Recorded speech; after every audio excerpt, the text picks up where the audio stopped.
So can you please tell us your name and give us the spelling, please? Yes, my name is Diane Gallagher, Gallagher. And what is your relationship to Kent State? I came as a transfer student from New York State in 1969. I came to Kent State for whimsical reasons. It was a large university. I wanted to attend a large university, and I wanted to venture out of New York State. I came here, I became very political. I was part of the mobilization against the war. I went to the war on Washington in 1969. At that time, I lived in Metcalf Hall, where Allison Cross lived.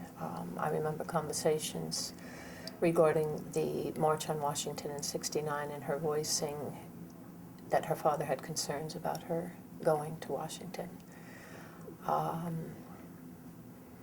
I was a sociology major, and I was very active in the protests from May 1st to May 4th.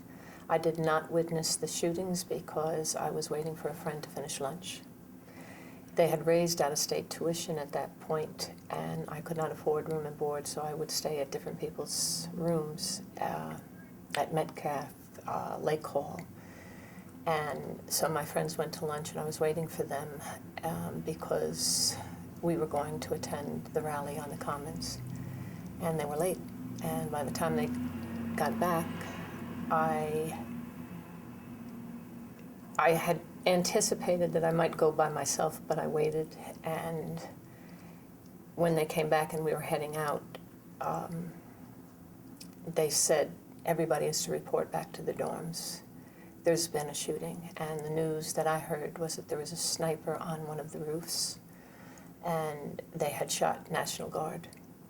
I viscerally knew that that was not true, because I had been very active in the protest that was happening the day before. I was sitting in the street in front of the campus. There were helicopters above us, there were tanks in front of us, and Ron Weisenberger tried to negotiate between the National Guard and the students. He was a student, and he eventually became one of the Kent 25. And I saw within 5 minutes, people that were more conservative became radical.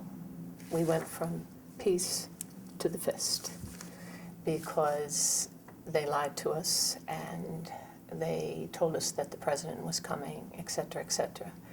And then they bombarded us with tear gas, and they came after us. The war tanks started moving, and we ran into Tri-Towers, and we were locked in there for the entire night, and were not let out until the morning. And that's when I returned, not to my dorm because I was dormless, but to my friend's dorm. And that's when I began waiting for my friends to return from lunch. And my appointment for death was not that day because that fraction of that moment or that time that elapsed between my heading out there and the what had happened probably saved my life from being either wounded or killed, because I was that active. And it changed my life forever. I left this country in 1972 because I was tired of hippies and I was tired of this government. I never liked rhetoric, even when I was young, and there was a lot of rhetoric going around. And my friend and I started a co-op. It was called the Defense Co-op Boutique. It was on Main Street, and she's a brilliant seamstress. And we made bell bottoms, and we made all kinds of things, and people came. And there was people that were coming to Kent looking for the revolution. And they said, where is the revolution? And I didn't quite understand in my naivete what they were talking about, but it didn't resonate as truth to me, because even though I was anti-war, what do we replace this with? It can't be anarchy. And even as a 19-year-old, I knew that instinctively. So I was torn between my political sentiment and what I felt was going on with my fellow students. In 1972, I left for Mexico, And I did not graduate from Kent State. I graduated from University of the Americas in Mexico. It changed my life. I understand now, as a white person, my consciousness was lifted because Jackson State happened later, and they did not have the same coverage as Kent State. And I did not quite, in my white naivete, grasp that. But it became a lesson to me in terms of race in this country. The National Guard was the strongest mobilizing force of students that ever could be. Stronger than a Mark Rudd, stronger than a Black Panther, stronger than any kind of force. If it weren't for the National Guard, we would not have been mobilized. They gave us much more credit than we deserved. I had a boyfriend at that time, not at that time, but later on, who had an apartment on Water Street, and it was him. He was from Ohio. There was an African student from Ethiopia, and there was a New York City Jew. And they went into their apartment and ransacked it, looking for, I don't know exactly what, but it gave us more credit that there was some kind of communication system directing this revolution, and that was not the case. And the National Guard did mobilize us into a stronger unit. And the same thing that they wanted, well, let me put it this way, what they had wanted, they didn't understand. They were part of mobilizing the dissent. I never was the same. I still remain a political activist. Right now I'm an educator in the Bronx in New York City, and we're under mayoral control. And again, I feel like I am a scapegoat, a pariah. Teachers in this country are taking the brunt of all the social evils and accountability, et cetera, and I find myself emotionally in the same position, but with more savvy and more age and more wisdom. But it's still a battle, and I battle with my students in terms of education. I was a history teacher. I have shared the experiences of Kent State. I've shared many experiences as a history teacher.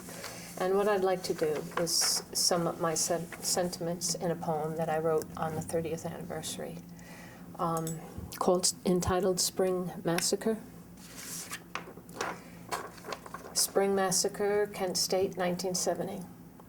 Small town of Kent, Ohio, far from Cambodian borders, a university site harbored anti-war student fates, a college campus reduced to bloody mortar by Nixon's pistols in army gear. Soldiers battled us as we protested invasion into Cambodia during a startling spring. Our revolutionary spirits formed dedicated protest in 3 days of war tanks and raging tear gas. Bellicose helicopters towered above us as we waged symbolic fire. Battle lines were drawn against us in a heartland, ununited state. On that blue Monday, the campus bell did ring as high noon cast a tall shadow, projected images of funeral pyres. Bells tolled as bullets ripped through the stunned spring air, silencing the voice of innocence, expelling privileged white students' dissidents. Pools of scarlet blood gushed from this ivory tower as sins of criminal minds knew no border to their brutal, lethal power. History draped me in 1970. 9 wounded and 4 dead in Ohio on a massacring May Day. I would also like to add a comment that I do believe that those shootings were planned and organized and choreographed by this government. I do not think it was an accident. I think the fact that there were 60-something bullets showed a consciousness on the National Guard's part not to kill, because there were so many students that many more could have been killed. But the fact that there were 62 bullets and 13 people shot shows that perhaps some of those guardsmen fired, but fired in a way that they knew would not hit a student. But that does not water down what I feel was an agreement between Nixon and Governor Rhodes at the time. Go ahead, do what you've got to do. I've got your back. And I do believe there was an order to fire. And when I first came to this university for orientation, I came with 2 friends from New York State. And we were summoned by 2 guys who we later understood were undercovers because of our radical dress and the fact that we were from New York. They even called me at that time, saying they would meet me at the plane, etc., etc. They called us to go to their apartment for drinks. They looked very conservative. We did. And we later found out that they were working for the university. And I worked in work study at the health center following the shootings that following year.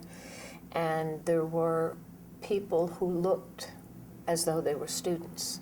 When I checked their ID, they were working for the government.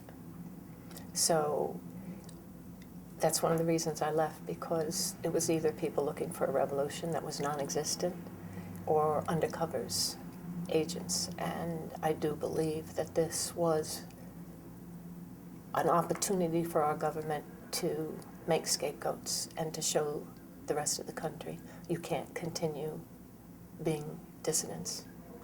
And I find myself now in a political arena that is very similar, and instead of the silent majority, we have the Tea Party. And instead of Vietnam, we have Iraq and Afghanistan. And I have grandchildren, and so I look at it at a different level. And I'm not leaving this world in a better place. And that's very disheartening. Right now, I'm involved with the closing of New York City schools, and I'm a union activist in New York City, so I carry that spirit from Kent State. Thank you so much for coming and sharing that with us. And thank you for making this available.